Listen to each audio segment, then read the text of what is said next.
సోదరీ సోదరులారా, ఈ రోజున మనం నిర్గమకాండం 17వ అధ్యాయం 1 నుండి 7వ వచనం వరకు ధ్యానం చేసుకోబోతున్నాం.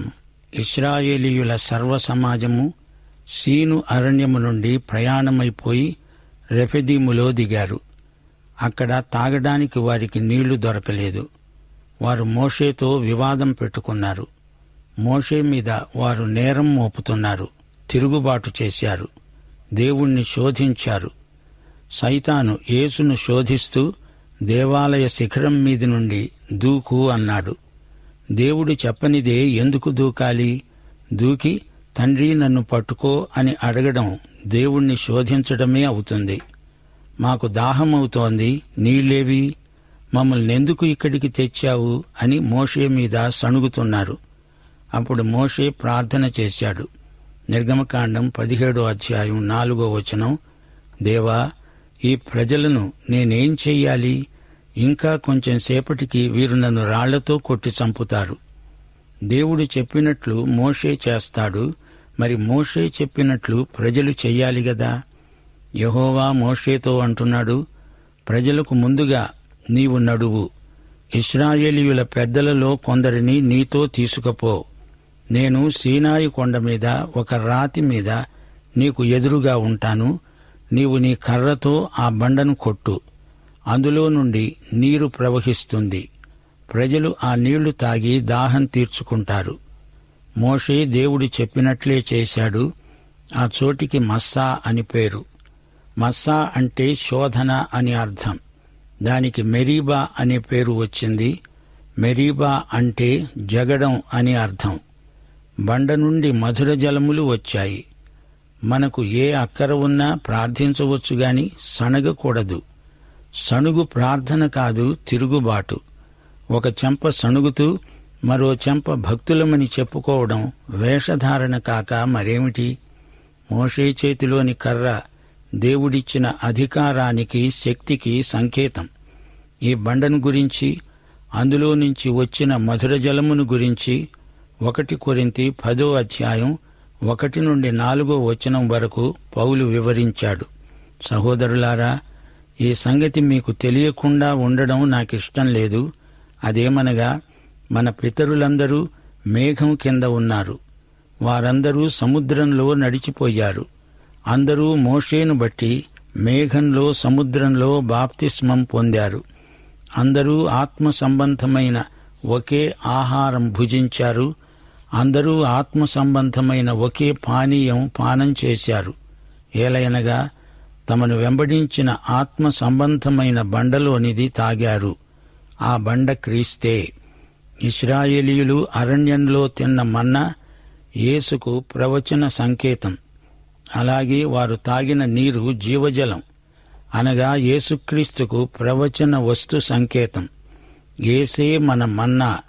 యేసే బండలో నుండి వచ్చిన మధుర జలం, జీవజలం, జీవజల నది. దేవుడు ఆశ్రయదుర్గం, అనగా ఆశ్రయమైన బండ, రాయి. ప్రియ శ్రోతలు, వింటున్నారా? లోకమనే అరణ్య భూమిలో మనం ప్రయాణం చేస్తూ అలసిపోయి ఉన్నప్పుడు బండ నుండి వచ్చే మధుర జలమై యేసుక్రీస్తే మనకు దాహం తీరుస్తున్నాడు. యేసే పునాది రాయి. యేసు అనే పునాది మీద మన జీవితాలను కట్టుకుందాము. సంఘానికి కూడా పునాది రాయి యేసుక్రీస్తే. విశ్వాసీ, నీకు దాహమవుతోందా? రా. యేసు అనే బండలో నుంచి మధుర జలాలు వస్తున్నాయి. తాగు, దాహం తీర్చుకో. యేసే రాయి. ఆ రాయి ఎంతో అందమైంది. గాని ఆ రాయి వల్ల నీకు పూర్తి ప్రయోజనం కలగాలంటే ఆ రాయిని మెరుగుపెట్టినా, ఆ రాయిని అలంకరించినా దానివల్ల నీ విశ్వాసం వృద్ధి కాదు. గాని అందులో నుండి వచ్చే మధుర జలాన్ని తాగాలి. సమరయురాలితో యేసు అన్నాడు, నేను నీకిచ్చే నీళ్లు నీలో ఊరే నీటి బుగ్గగా ఉంటాయి. అది అనుభవ క్రైస్తవం. యేసుక్రీస్తు రాయి. ఆ రాయి మీద నీవు పడినా, నీ మీద ఆ రాయి పడినా నీకే ప్రమాదం. ఈ రాయిలో నుండి జీవజలం రావాలంటే మానవ ప్రయత్నం పనిచెయ్యదు. మోషే దేవుడు చెప్పినట్లు తన చేతికర్రతో రాతిని కొట్టాడు.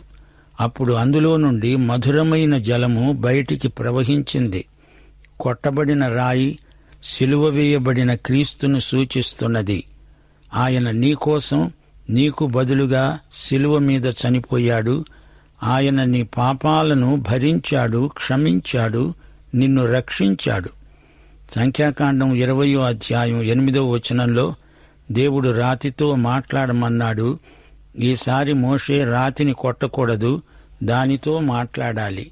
అంతకుముందు ఒకసారి కొట్టాడు, రెండోసారి కొట్టకూడదు. 2000 సంవత్సరాల క్రిందట యేసుక్రీస్తు సిలువ వేయబడ్డాడు. యోహాను సువార్త 19వ అధ్యాయం 30వ వచనంలో ప్రభు అన్నాడు, సమాప్తమైనది. యేసు మరణంతో రక్షణ కార్యక్రమం సమాప్తమైంది. తిరిగి యేసుక్రీస్తును సిలువ వేయకూడదు గదా. యేసుక్రీస్తు చేసి ముగించిన పనిని గురించి దేవుడు తృప్తి చెందాడు. దానికి ఎవ్వరూ ఏదీ చేర్చేది లేదు. ప్రియ శ్రోత, క్రీస్తునందు నీ రక్షణ సంపూర్ణం. ఇప్పుడు నీవాయనను విశ్వసించటమే తరువాయి రక్షించబడతావు. క్రీస్తు అనే బండ నుండి ఎన్నెన్నో ఆధ్యాత్మిక ఆశీర్వాదాలు ప్రవహిస్తాయి. దప్పిగొన్న ఆత్మకు తృప్తి. ఎఫెసీ పత్రిక 1వ అధ్యాయం 3వ వచనం అంటోంది, పరలోక విషయములో ఆత్మ సంబంధమైన ప్రతి ఆశీర్వాదము మనకు అనుగ్రహించాడు. యేసుక్రీస్తుకే స్తుతి. ఈ లోకంలో ప్రజలు ఎంతో దప్పిగొని ఉన్నారు. కొట్టబడిన ఈ రాయి దగ్గరికి రావాలి, అడగాలి. అందులో నుండి జీవజలం నీ ఆత్మలోకి ప్రవహిస్తుంది.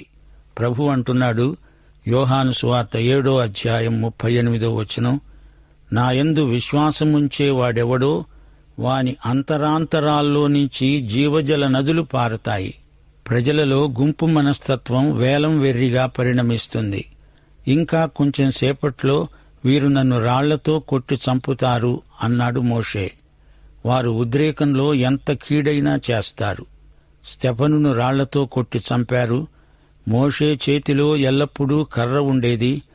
అలాగే మనము చేతిలో బైబిలు పట్టుకొని ఉండాలి. ఏ కర్రతో ఎర్ర సముద్రాన్ని రెండుగా చీల్చాడో అదే కర్రతో మోషే బండను కొట్టాడు. యేసుక్రీస్తే మనకై చీలిన యుగయుగముల శిల. మోషే బండను కొట్టగా వచ్చిన నీరు ప్రజలకు దాహం తీర్చింది. అంతేకాదు, వారి పశువులు కూడా కడుపార నీళ్లు తాగాయి. రెండోసారి బండను కొట్టకూడదు, బండతో మాట్లాడాలి. మోషే రెండోసారి బండను కొట్టి గొప్ప తప్పు చేశాడు. దేవుడు ఇశ్రాయేలీయుల మధ్యనే ఉన్నాడు. ప్రతిరోజు అగ్నిస్తంభం, మేఘస్తంభం వారి మధ్యనే ఉన్నాయి గదా. అయినా ఇంకా వారిలో దోబూచులాడుతోంది సందేహం. యూదా పత్రిక 5వ వచనం, ప్రభువు ఈజిప్టులో నుండి ప్రజలను రక్షించినప్పటికీ వారిలో నమ్మకపోయిన వారిని తరువాత నాశనం చేశాడు. దేవుని కృప ఎవరి పట్ల నిరర్ధకం కాకూడదని దేవుడు కోరుతున్నాడు. దేవుడు తన కృపను మనకు సమృద్ధిగా అనుగ్రహిస్తాడు. కృపచేతనే మనకు రక్షణ. సత్క్రియలు రక్షణ పొందిన తరువాత మాత్రమే దేవుని చేత గుర్తించబడతాయి. కృప వింటుంది, నడిపిస్తుంది, నీ చేత సత్క్రియలు చేయిస్తుంది, నిన్ను ఆకర్షిస్తుంది, నిన్ను మారుస్తుంది. కృప దాచబడిన నిక్షేపం. దాని ప్రభావం విశ్వాసుల జీవితంలో తేటగా కనపడుతుంది. నీ మాటలు, నీ పనులు కృపాసహితమై ఉండాలి. చెట్టు యొక్క ఫలాలు, ఆకులు ఆ చెట్టు ఎలాంటిదో చూపుతాయి. అలాగే మన జీవితంలో దేవుని కృప మన ప్రవర్తనలో, సౌశీల్యంలో కానవస్తుంది. దేవుని కృప నిత్యము మనలో ఉండే వారసత్వం, పిత్రార్జితం, స్వాస్థ్యం. మనకు దేవుడు వరాలిస్తాడు, అనగా తనకున్నవే మనకు బదిలీ చేస్తాడు. కృప అనగా దేవుడు తనను తానే మనకు ఇచ్చివేసుకున్నాడు. వరాలు తీసుకునేటప్పుడు ఆయన చేతిని మనము తాకుతాము గాని కృపయందు మనము ఆయన హృదయాన్ని, ఆత్మను, మనస్సును, చిత్తాన్ని పొందుతాము. యోహాను సువార్త 1వ అధ్యాయం 14 నుండి 18వ వచనం వరకు, వాక్యము శరీరధారి అయి కృపాసత్య సంపూర్ణుడై మన మధ్య నివసించాడు. తండ్రి వలన కలిగిన అద్వితీయ కుమారుని మహిమ వలె మనము ఆయన మహిమను కనుగొన్నాము. ఆయన పరిపూర్ణతలో నుండి మనమందరము కృప వెంబడి కృపను పొందాము. ధర్మశాస్త్రము మోషే ద్వారా అనుగ్రహించబడింది. కృపా సత్యము యేసుక్రీస్తు ద్వారా కలిగాయి. రోమాపత్రిక 5వ అధ్యాయం 1-2 వచనాలు. విశ్వాసమూలమున మనము నీతిమంతులముగా తీర్చబడి మన ప్రభువైన యేసుక్రీస్తు ద్వారా దేవునితో సమాధానము కలిగి ఉందాము. ఆయన ద్వారా మనము విశ్వాసము వలన ఈ కృపయందు ప్రవేశము గలవారమై అందులో నిలిచి ఉండి దేవుని మహిమను గురించిన నిరీక్షణను బట్టి అతిశయపడుతున్నాము. శ్రోతలు, దేవుని కృపామహిమయందు నిలిచి ఉండండి. అలనాడు అరణ్యంలో ఇశ్రాయేలీయుల వలె ప్రవర్తించకండి. రోమాపత్రిక 12వ అధ్యాయం 21వ వచనం. కీడు వలన జయించబడక మేలుచేత కీడును జయించండి. ఇందులోనే కృపాబలం వ్యక్తమవుతుంది. 1 కొరింథీ 15వ అధ్యాయం 3-11 వచనం వరకు పౌలు కృపను గురించి ఏమంటున్నాడు? ఈ ఉపదేశము లేఖనముల ప్రకారము మీకు అప్పగించబడింది. నేను అపొస్తలులందరిలో తక్కువ వాడను. దేవుని సంఘమును హింసించినందున అపొస్తలుడు అనబడడానికి యోగ్యుడను కాను. అయినా నేను ఏమై ఉన్నానో అది దేవుని కృప వలననే అయి ఉన్నాను. నాకు అనుగ్రహించబడిన ఆయన కృప నిష్ఫలము కాలేదుగాని వారందరికంటే నేను ఎక్కువగా ప్రయాసపడ్డాను. ప్రయాసపడినది నేను కాను, నాకు తోడై ఉన్న దేవుని కృపే. కృప దేవుని నుండి మనకు ఉచితంగా ప్రాప్తిస్తున్నది. దేవుని కృపను అనుసరించి మనం బలవంతులమవ్వాలి. 2 తిమోతి 1వ అధ్యాయం 1-14 వచనం వరకు క్రీస్తు యేసు నుండి మనకు కృప, కనికరము, సమాధానము కలుగుతాయి. తిమోతి, నా హస్త నిక్షేపణము వలన నీకు కలిగిన దేవుని కృపావరమును ప్రజ్వలింపచేసుకో. మన క్రియలను బట్టి కాదు, తన స్వకీయ సంకల్పమును బట్టి అనాది కాలముననే క్రీస్తు యేసునందు మనకు అనుగ్రహించబడినది. క్రీస్తు యేసు అనే మన రక్షకుని ప్రత్యక్షత వలన బయలుపరచబడినది. అయినా తన కృపను బట్టి మనలను రక్షించి పరిశుద్ధమైన పిలుపుతో ఆయన మనలను పిలిచాడు. ఆ క్రీస్తు యేసు మరణమును నిరర్ధకము చేసి జీవమును, అక్షయతను వెలుగులోకి తెచ్చాడు.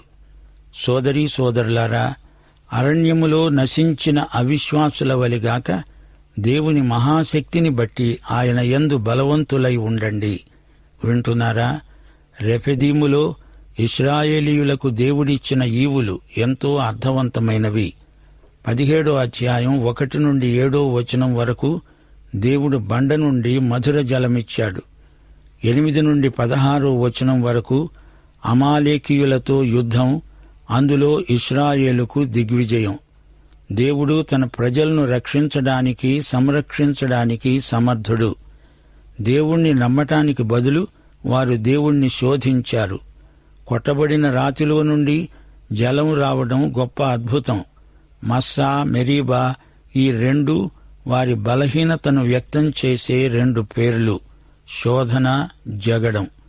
రెఫెదీములో మరో అనుభవం, ఇశ్రాయేలుకు అమాలేకీయులతో యుద్ధం. మోషేకు నాయకత్వపు వారసుడు యెహోషువ.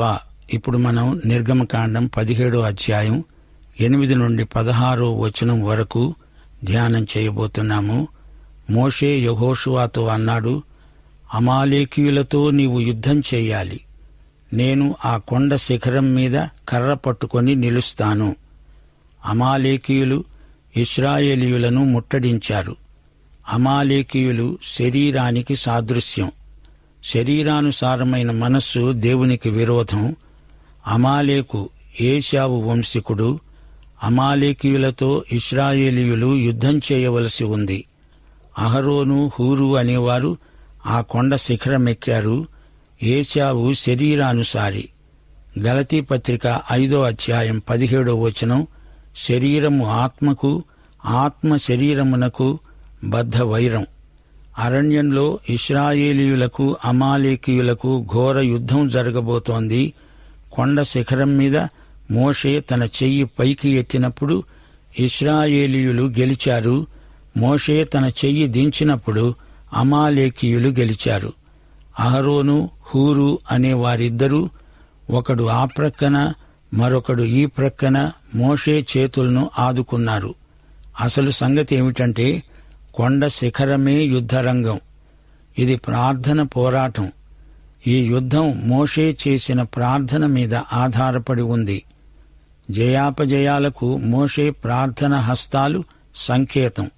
మనకు కూడా శరీరం మీద విజయం కలగాలంటే పరిశుద్ధాత్మ సహాయమెంతో అవసరం. ప్రార్థన హస్తాలు పైకి ఎత్తబడి ఉండాలి, లేకపోతే అమాలేకుకు జయం. ప్రార్థన ద్వారానే లోకమును, శరీరమును, సైతానును జయించగలం. మనం స్వశక్తితో సైతానును గెలవడం కల్లా. దేవుని ఆత్మ ద్వారానే మనకు జయం. యెహోషువ ఇక్కడ మనకు కనిపిస్తున్నాడు. మోషేకు వారసుడు యెహోషువ. అమాలేకీయులను, శత్రువులను సంహరించడానికి యెహోషువను దేవుడు వాడుకుంటాడు. పాత స్వభావం మనలో అంతర్గత శత్రువు. దాన్ని పరిశుద్ధాత్మ శక్తితో ఓడించాలి. మనకు రూపాంతర అనుభవం కావాలి.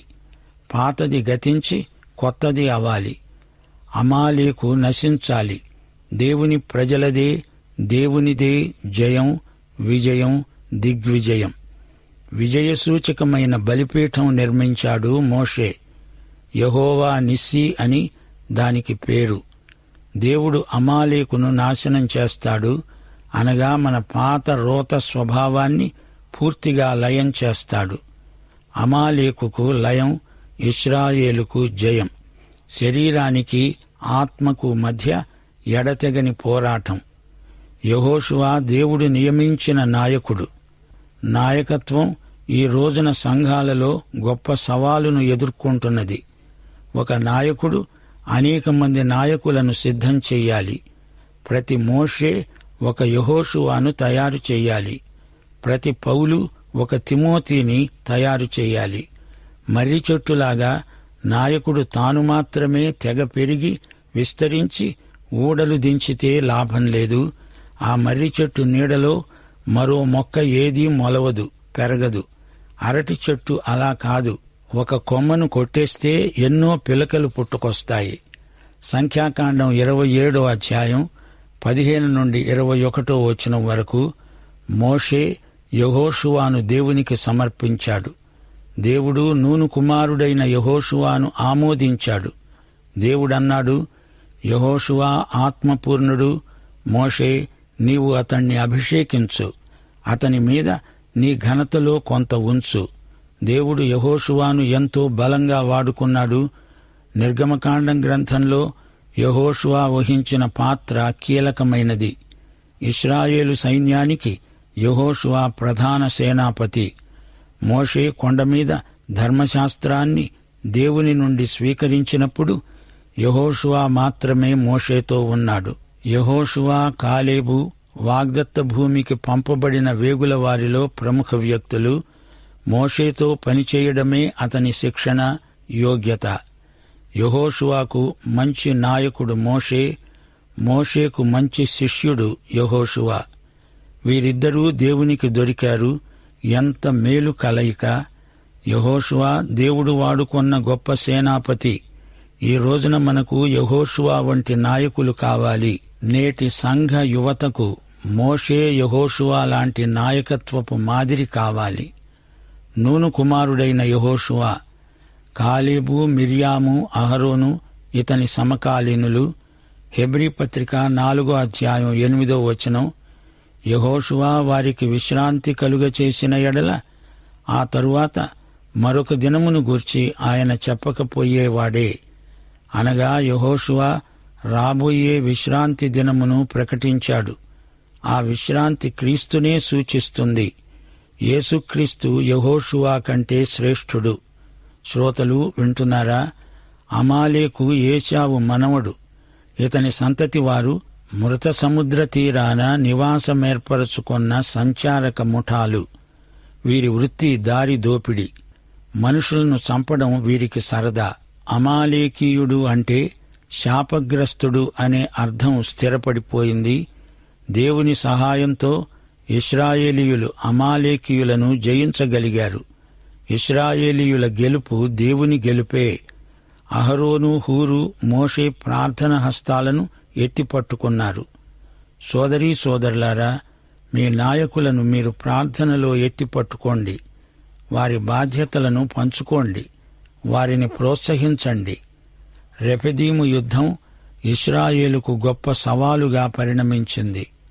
అమాలేకీయులు నిర్దేవులు. యెహోవా దేవుని కర్ర మోషే చేతిలో ఉంది. అది విజయ చిహ్నం.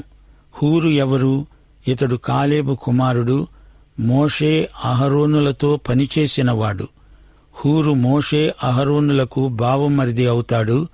హూరు మిర్యామును పెళ్లాడాడు. ఈ విధంగా వీరికి బంధుత్వం కలిసింది. యెహోషువ తన ప్రజలను వాగ్దత్త భూమికి నడిపించినట్లు యేసుక్రీస్తు మనల్ని పరలోకానికి అనగా పరమకానానుకు నడిపిస్తాడు. శ్రోతలు, యెహోవా నిస్సీ అనే పేరు ఈ అధ్యాయంలో విన్నాము. దీనికి అర్థం యెహోవా ధ్వజం అనగా ఇది యుద్ధ ధ్వజం. ఎఫెసీ పత్రిక 6వ అధ్యాయంలో ఆధ్యాత్మిక యుద్ధవీరుడు ధరించుకోవాల్సిన సర్వాంగ కవచంలో 6 విభాగాలున్నాయి. సత్యమనే దట్టి, నీతి అనే మైమరువు, సమాధాన సువార్త వలననైన సిద్ధమనస్సు అనే జోడు, విశ్వాసమనే డాలు, రక్షణ అనే శిరస్త్రాణం, దేవుని వాక్యమనే ఆత్మ ఖడ్గం. సైతానును ఆత్మ ఖడ్గంతో జయించాలి, సంహరించాలి. ప్రియ శ్రోతలు, అమాలేకీయులు అనే అంతర్గత శత్రువులను సంహరించండి. యెహోవా నిస్సీ, హూరు, అహరోను ఇద్దరూ మోషే ప్రార్థన హస్తాలను ఎత్తిపట్టుకున్నారు. అమాలేకీయులను అనగా శత్రుశేషాన్ని పూర్తిగా నిర్మూలం చేసినవాడు దావీదు. 1 సమూయేలు 30వ అధ్యాయం. ఇశ్రాయేలు విజయానికి సూచనగా మోషే యెహోవా నిస్సీ అనే బలిపీఠం నిర్మించాడు. ప్రియ శ్రోతలు, రెఫెదీములో ఇశ్రాయేలీయులకు మరో పరీక్ష, మరో శత్రువు. ఏశావు యాకోబుల మధ్య వైరం చరిత్రలో పునరావృతమైంది. ఇశ్రాయేలుకు అమాలేకీయులకు మధ్య యుద్ధం, రెఫెదీములో మరో అభయ వాగ్దానం. జీవిత పోరాటంలో యెహోవా నిస్సీ, దేవుడే మన విజయ పతాకం. యోహాను సువార్త 16వ అధ్యాయం 33వ వచనం. ప్రభు అన్నాడు, లోకములో మీకు శ్రమ కలుగుతుంది, అయినా ధైర్యం తెచ్చుకోండి, నేను లోకమును జయించి ఉన్నాను. 1 యోహాను 5వ అధ్యాయం 4వ వచనం. దేవుని మూలముగా పుట్టిన వారందరూ లోకమును జయిస్తారు. లోకాన్ని జయించిన విశ్వాసము మన విజయమే. ఈ లోకంలో మన విశ్వాసం పరలోకంలో విజయంగా ప్రభువు గుర్తిస్తాడు. అందుకే 7 సంఘాలకు రాసిన ఉత్తరాల్లో యేసు ప్రభువు జయించువానికి బహుమానము అన్నాడు. పాఠం ఇంతటితో సమాప్తం. ప్రభువైన యేసుక్రీస్తు వారి కృప, తండ్రి అయిన దేవుని ప్రేమ, పరిశుద్ధాత్మ యొక్క అన్యోన్య సహవాసము మనకందరికీ నిత్యత్వము పర్యంతము తోడై ఉండునుగాక. ఆమేన్.